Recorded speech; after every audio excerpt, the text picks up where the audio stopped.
చాలా రోజుల తర్వాత అయితే మనం మళ్ళీ వీడియోకి వచ్చాం. దగ్గర 2 వీక్స్ అయిపోతుంది వీడియో చేయక. అంతా హెల్త్ ఖరాబ్స్ ఉంటున్నాయి ఎక్కడికక్కడే. ఇది కొత్త స్పాట్ కాబట్టి వర్షానికి పెరిగిపోయింది వాటరు. సో ఈ వాటర్లో చేపలు ఎలా పడతాయని చూపించడం కోసం వీడియో అయితే. ఫ్లూట్ అయితే కొంచెం లాంగ్ ఫిషింగ్ చేస్తున్నాం. దగ్గరగా చిన్నగా కట్టుకుంటే ఏమవుతుందంటే కళ్ళు పోతున్నాయి మొత్తం ఈ అలలకు కనపడక. సో పెద్దదైతే కట్టాలి. లాంగ్లో మనకు కనపడాలి కదా రౌ చేప తినేది. ఇంకోటి సింగల్ ముళ్ళు అంతే ఇంత వాటర్లో కష్టం. సో 0.6 పెట్టి డ్రిల్కే ప్లే చేస్తున్నాను. సారీ 0.7 ఇది 10 ఫీట్ రాడ్ తీసుకోవాలి. లాంగ్ ఫిషింగ్లో లాంగ్ షాట్ కొట్టాలంటే 10 ఫీట్ వాడాల్సిందే. రెయిన్బో ఫిషింగ్ రాడ్ ఇది 5000 సిరీస్ మ్యాక్స్ట్రోన్ ఫిషింగ్ రీల్. ఇది 50 mm బ్రాండెడ్ లైన్. ఓకే, మన ఫార్మ్లో కూడా మేత కలిపేటప్పుడు నేను చెప్తాను ఏం కలుపుకోవాలో ఈ కొత్త చెరువులో. ఓకే, చూస్తుండండి. చాలా రోజుల తర్వాత చూసారు కదా గాలి ఎక్కువ ఉంది. ఇంకోటి వాటర్ కూడా చాలా ఎక్కువ ఉంది. మ్యాక్సిమం అయితే ట్రై చేద్దాం చేపలు పట్టడానికి. చూద్దాం పడతాయో లేదనేది. ఓకే, ఇది ఉంది కదా తవుడు. ఏ కొత్త చెరువు పాత చెరువు చేప పట్టుకాడ కొద్దిగా అయితే వేయాలి. కనీసం ఏదైనా ఓ స్మెల్ అనేది ఉండాలి, ఎందుకంటే వాటర్ ఎక్కువ ఉంది కాబట్టి. ఓకేనా, సరే మేత అయితే ప్రిపేర్ చేద్దాం. సో కొద్దిగా తవుడు తీసుకున్నా, కొంచెం బెల్లం తీసుకుంటున్నాను. ఎందుకైనా మంచిది. వాళ్ళ కొత్త వాటర్ ఉంది కదా రైన్ వాటరు, వర్షం నీరు ఎక్కువ అయిపోయింది కాబట్టి కొంచెం తీపిదానాన్ని బెల్లం పెడుతున్నా. కొద్దిగంత మైదా పిండి తీసుకుంటున్నా. కొంచెం ట్రై చేద్దాం, ఎక్కువగా ఏం వద్దు. ఓవర్గా కలుపుకోవద్దు, ఎందుకంటే కొత్త నీరు పడుతుందో లేదో చెప్పలేం. పడితే పడింది అనుకోవాలి అంతే. మళ్ళీ అన్న ఈ మేతకు పడలేదు ఏంటి అనుకోవద్దు. వర్షం వాటర్కి చేప ముందు అసలు ఆ వాటర్కే ఎక్కువ ఇష్టపడి తిరుగుతుంటుంది. ఆ తిరిగే చేపను ఆపాలంటే కొద్దిగా ఏదో మనం రకరకాల ఫార్ములా వేస్తాం. ఇంకో గుడ్డే బిస్కెట్ కూడా కలుపుతున్నాను. ఈ కలిపి ప్లాన్ అయితే అమలు పరుద్దాం. మీకోసం అయితే వీడియో అయితే ఖచ్చితంగా చేస్తున్నాను. మొన్నటి పరిస్థితులు అసలేం బాగాలేదు. సో కొంచెం లేట్ అయింది వీడియో. ఓకే, ఇదే బయట కలుపుతున్నాను. చూస్తున్నారు కదా, మైదా పిండి, తవుడు, కొద్దిగంత బెల్లం, గుడ్డ బిస్కెట్లు. ఇవి అయితే యూజ్ చేద్దాం ఇవాళ. వీటితోనే పట్టడానికి ట్రై చేద్దాం. ఓకే,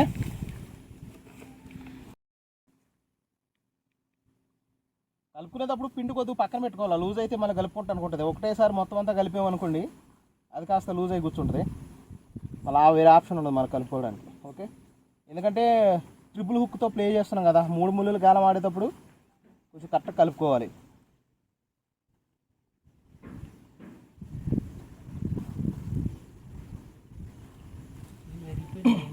చేయక వర్షాలు వాతావరణాలు బాగా జ్వరాలు జనాలకి కొంచెం ఇబ్బందులు ఉంది, అందుకే రాలేదు, ఏమనుకోకండి.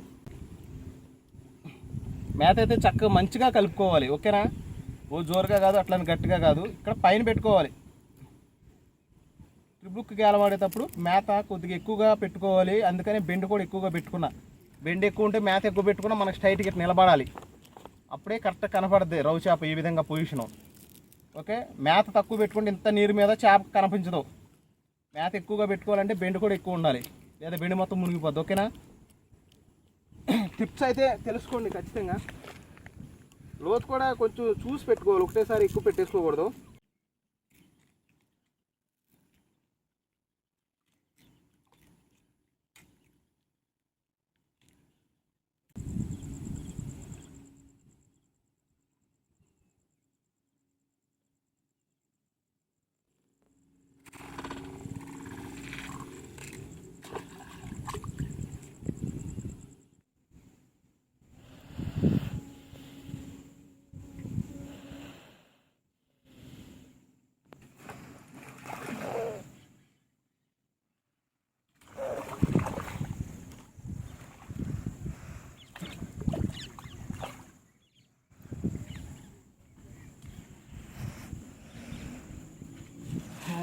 ఈ రోజుకైతే ఫస్ట్ చేప.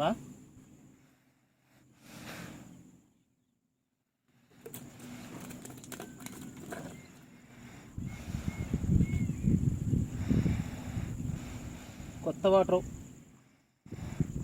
చిన్న చేప పడింది.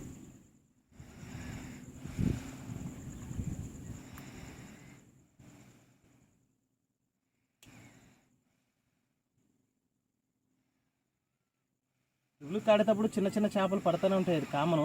దానికోసం ఏమనుకోక్కర్లేదు, వదిలేద్దాం. చిన్నవి పెద్ద అయితే ట్రై చేద్దాం, ఎక్కువ వాటర్ ఉంది కాబట్టి. లాంగ్ ఫిషింగ్ చేసేటప్పుడు రవ్వు ఎప్పుడు కూడా చిన్నదైనా పెద్దదైనా ఒకలానే అవుతుంటుంది. సో మనం అయితే ఐడెంటిఫై చేయలేం పెద్దదో చిన్నదో, షార్ట్ కొట్టేకే తెలుస్తుంది ఏదైనా.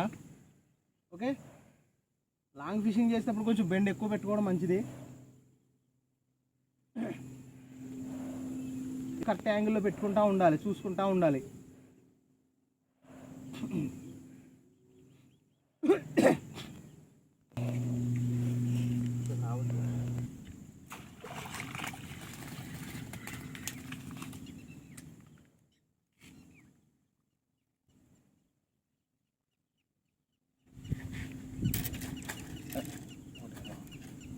చాలా జాగ్రత్త పట్టుకోవాలి.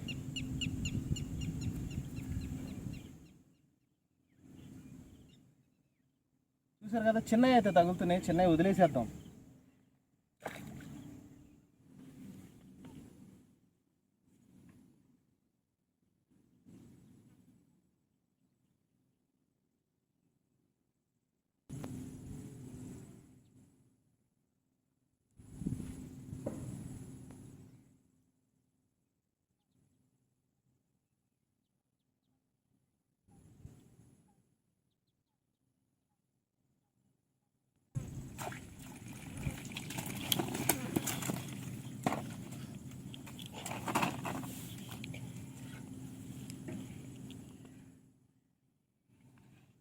రోజైతే మూడో చేప, చిన్న సైజు వస్తున్నాయి. పెద్ద చేప మిస్ అవుతుంది కొంచెం లాంగ్ షాట్లో.